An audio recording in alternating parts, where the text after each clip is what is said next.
Good evening, my friends. How was your day? I hope it was splendid.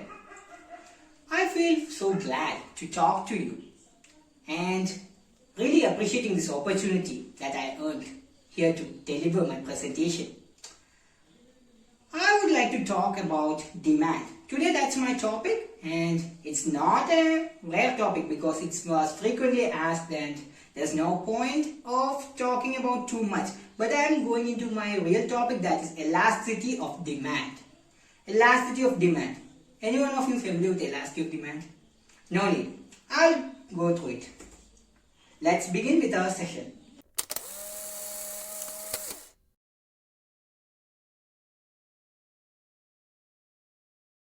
Here, my contents are elasticity of demand.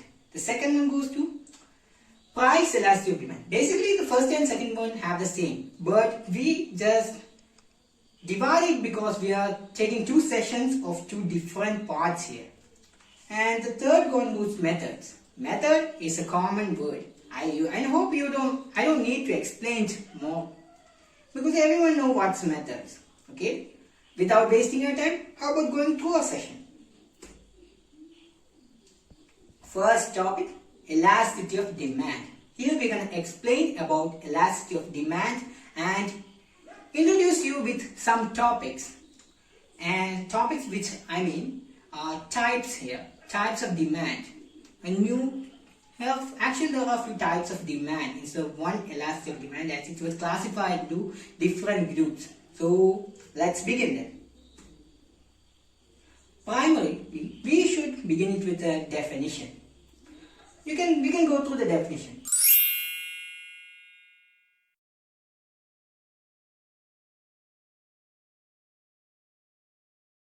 Elasticity of demand is the responsiveness of the quantity demanded of a commodity to changes in one of the variables on which demand depends. In other words, it is a percentage change in quantity demanded divided by percentage change in one of the variables on which demand depends. It's really elaborated, exactly rectified definition. So we can explain simple words. It's simply describing that how demand, the amount of demand or the quantity of demand changes when price is changing. Price is not a constant, so it will influence demand also. When price increases, we basically know that when price increases, demand decreases. And in some cases, when price increases, demand also increases. It's based on goods, which are some quality of goods, some types of goods. And there are a lot of factors which deals with it. Okay, let's go to our topics. Our session, we can continue with it. Now we're going to go through the mathematical formula. Even demand is just a theoretical part, but we have some mathematical formula to discuss about. The basic definition part. It's elasticity of demand equals percentage change in quantity demanded divided by percentage change in price. Economists used price elasticity to understand how supply and demand for a product changes when its price changes. It's an equation for us to identify, to recognize the amount of change. Here the variable topic is change. Okay, there's an equation that is, formula that is price elasticity demand equals percentage change in quantity divided by percentage change in price. That is, in mathematical form, we can say ED equals percentage delta QD by percentage delta P.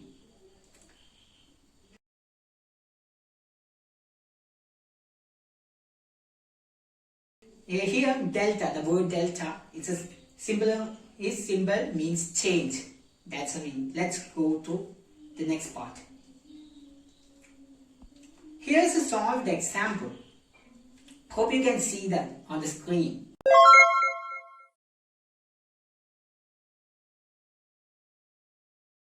It's a solved question from previous I collected it. And we have some hints given. That's price and the quantity. As a price, the first price was 9 it was 9 rupees, and where the quantity was 100. And secondly, there's no change in price. It's still 9, but there's a small change in the quantity, that means the units. It turned out to be 150. There's a change in, so let's apply this problem in our equation and find the price elasticity of demand. Here we're going to go through the first two given variables. Given variables are P equals 9, that means the first price, and P1, that's a change in price. Actually there's no change in price, but it's constant. Let's take it as 9 also. And delta P is equal to P1 minus P. That is 9 minus 9 equals 0. There's no change in. Okay, then the quantity. But there are change. This part, there are change. Few changes. At quantity equals 100 units. The first one, it's Q. We represent it with Q. And for the next one, it's the change in quantity. As we can represent it with the symbol Q1. Here it's 150 units. Q1 is 150 and Q is 100 units. So let's find the delta quantity. Delta quantity equals Q1 minus Q. That means 150 minus 100 equals 50 units. There's an increase in 50 units.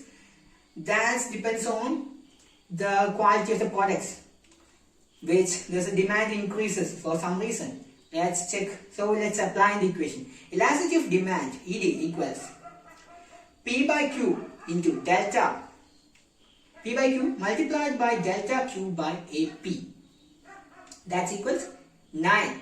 That is the base price, and base quantity will be 100. That means 9 divided by 100 multiplied by delta Q. We already find delta Q as 50.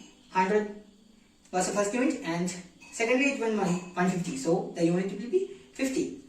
And there's no change in price, so the amount of change in the price would be delta price.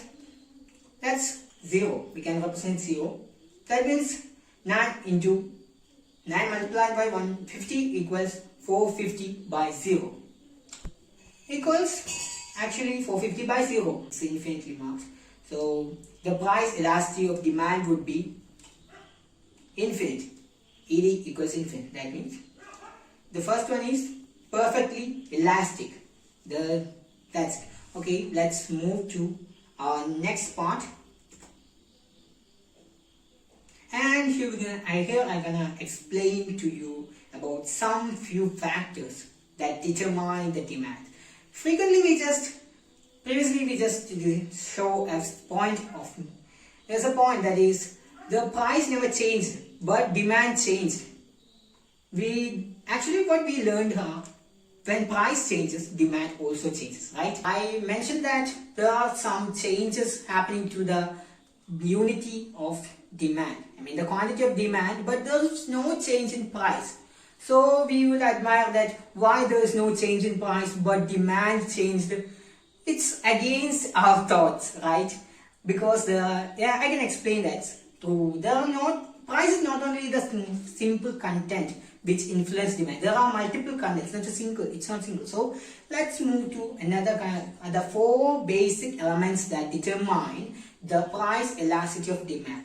They are availability of substitute. The first one is availability of substitute. It depends on that goods. When goods get cheaper goods, that means cheaper goods depends more customer. That cheap goods attract, where the cheap goods attract lots of customers.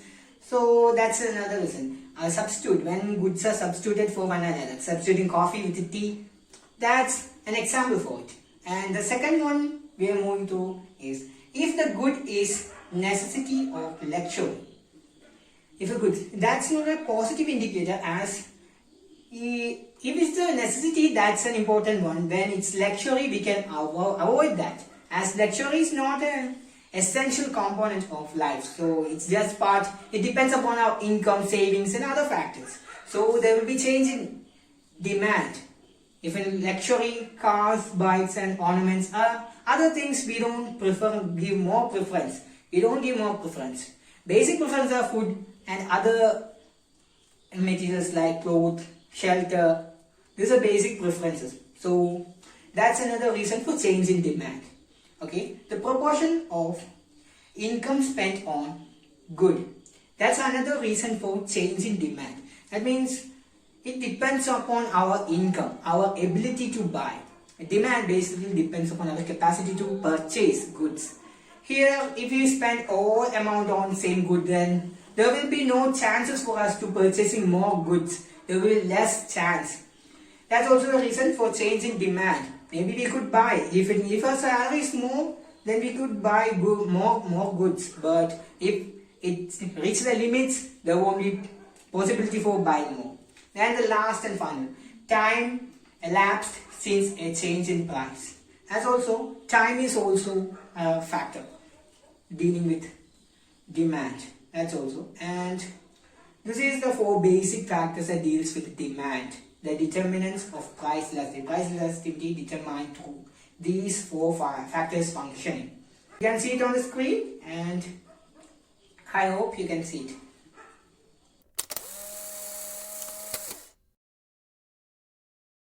Let's move to our next portion. Our topic. Now, you can remember that I frequently mentioned about types of demand. The price elasticity of demand are not a single variable. It's actually the 5 types. Basically, we recognize with the 5 types of demand. The 5 types are actually, the first one is perfectly elastic demand. We just solved the problem, and the problem's result was perfectly elastic demand. And so I just mentioned about that, but I don't know how many of you just recollected about it and recognized it. We have experience from our previous classes. Okay, let's check on the second top one. That is perfectly inelastic. That is the exact opposite of perfectly elastic, and that is perfectly inelastic. The third one is relatively elastic demand. And it has some features also, like the basic 2. And the fourth one goes relatively inelastic. Like this is like a pair of elastic, perfectly inelastic, relatively elastic, relatively inelastic. And the last one is unitary elastic demand. Okay, these are the 5 demands. So let's learn about them details. Now we are moving to our second topic. You can see it on the screen. That is price elasticity of demand. Here we are not going through theories. We are going to explain it through some diagrams. I told you that there are 5 types, and the 5 types are depicted through diagrammatic explanations. So let's move to the diagram. Hope you are following.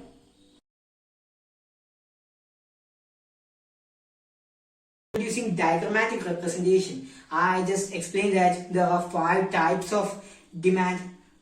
That means so there are 5 diagrams we need to explain. Actually, it's not my topic. It's one of my friends gonna take it. So I'm not going through it detailedly. I'm just explaining a simple portion of it. Okay, let's begin. The first one. Hope you can see it on the screen.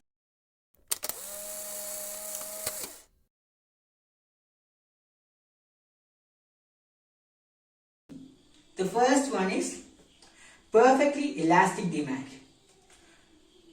I just mentioned about perfectly elastic demand a moment before when we solved the problem. That's an example problem we solved. The answer was perfectly elastic demand, which gives a price elasticity equals infinite.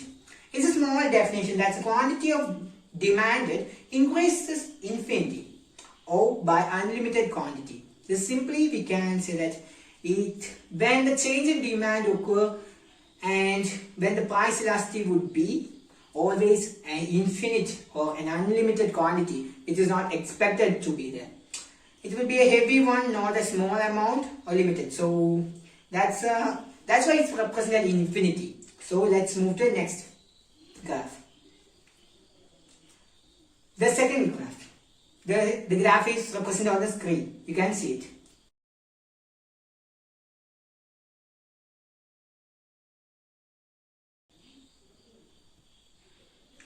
Perfectly inelastic demand. EP equals 0. The value is 0. That's the demand remains constant whenever or whatever may be the price. even if the price rise or fall, the demand has no change. There is no type of influence on demand. This is another section where we already mentioned about the influence of demand and price. But here there is no influence going on. It's perfectly inelastic. No demand has no role with price intersecting here. So the value will be always 0. And I don't need to explain too much about it because it's not my section. So I'm moving forward. Relatively elastic demand. Now you can see the graph on the screen.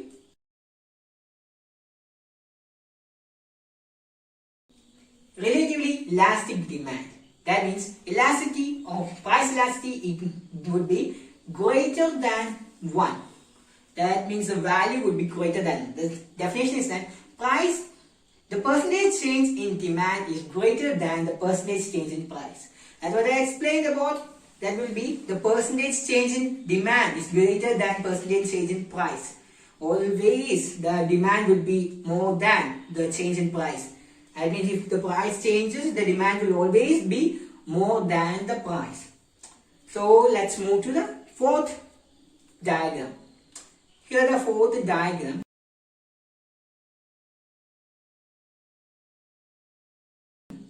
It is relatively inelastic demand.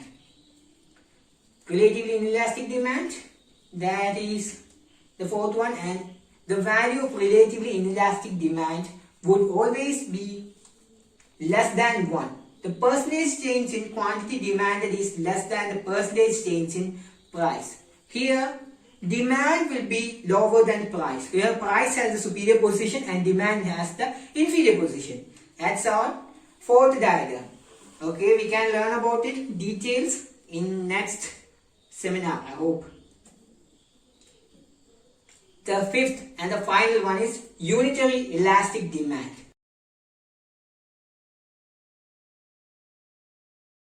Unitary elastic demand, price elasticity value will be always equal to the value 1.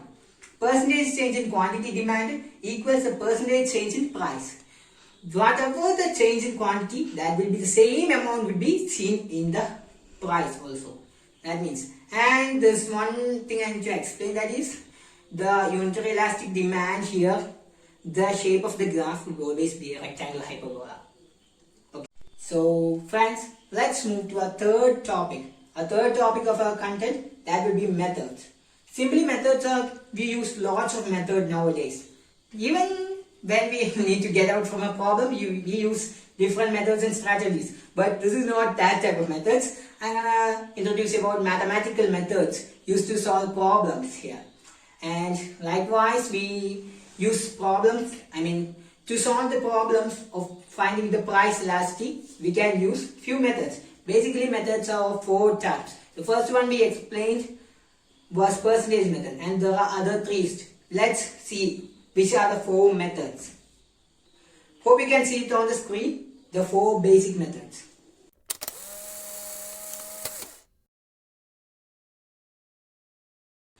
Here the first one is percentage method, which we basically explained here, and the second one goes through point method. It depends on points, and the third one are geometric method and expenditure method.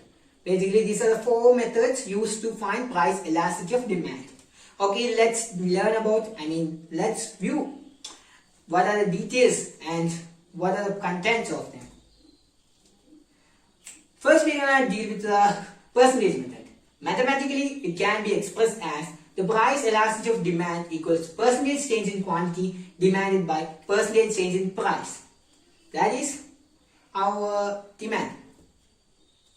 The demand, price elasticity of demand equals with this equation. Symbolically, we can express it as EP equals delta Q by delta P into P by Q.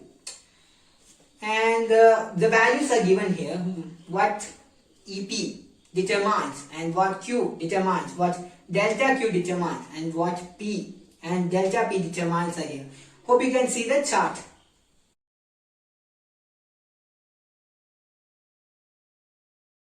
Here EP equals price elasticity of demand. That's what we need to find. And Q equals original quantity of demand, and delta Q is equal to change in quantity demand. and P is equal to original price and delta Q is equal to change in price. These are the five mentioned parts of this equation. Okay, let's move to the second topic. It's point elasticity.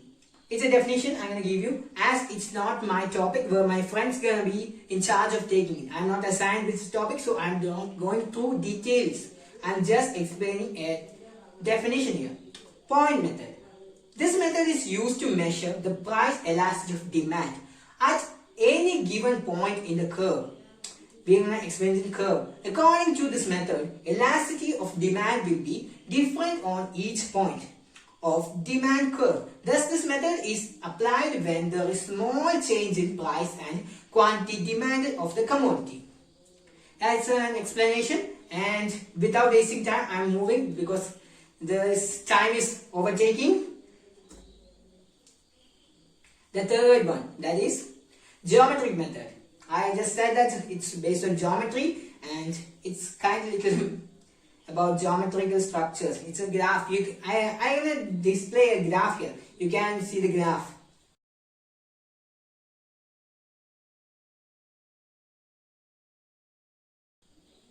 Hope you can see it. Okay, let's describe the definition here. The geometric method measures the elasticity of demand at different points on demand curve and is also known as the point method of measuring the elasticity of demand. It has kind of correlation and relations with the point method also. Here we can see as a graph which depicted with the upper segment, midpoint and lower segment, which is used to calculate. You can learn it details in next session. Moving forward, we gonna discuss about expenditure method. This is the basically used one. Other than all three, the rest two, the first and the last are basically used for solving problems, and in many cases, expenditure method to measure the price elasticity of demand. According to the method, elasticity of demand can be measured by considering the change in price and the subsequent change in total quantity of goods purchased and the total amount of money spent on it. It's a elaborated definition, so I just read it fast. And you can see the graph and you can just understand what's mentioned in it.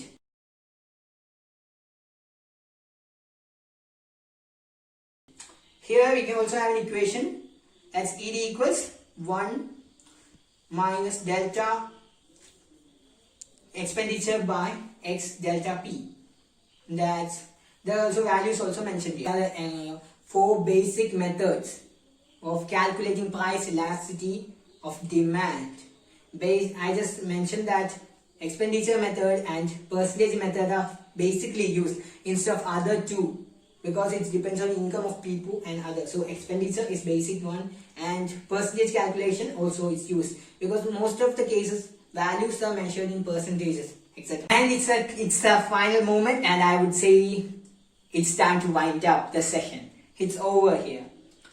I would like to say a big thanks to Vidya ma'am, who provided opportunity for me to take this seminar session here for this presentation, and to all the students who spend their valuable time in listening here for my session. Big thank you from my side. It's Aswin PP signing off. Thank you.